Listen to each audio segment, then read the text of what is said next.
зайку світальних снов.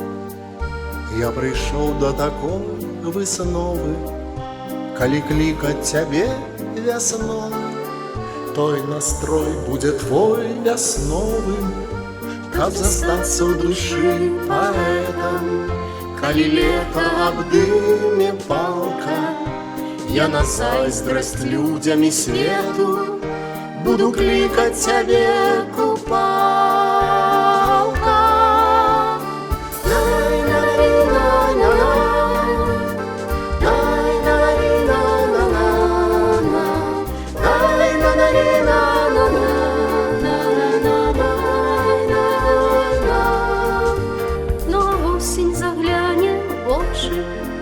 Як адкруцішся, хтось спытае.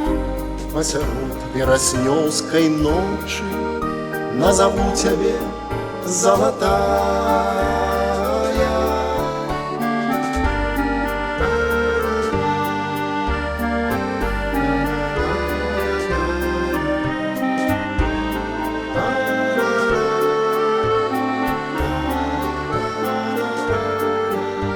А зима, што рабіць зімою? Снег, мороз і настрой калядны. Назову цябе калядою, крывічаначкай ненагляднай. Назову цябе калядою, крывічаначкай ненагляднай.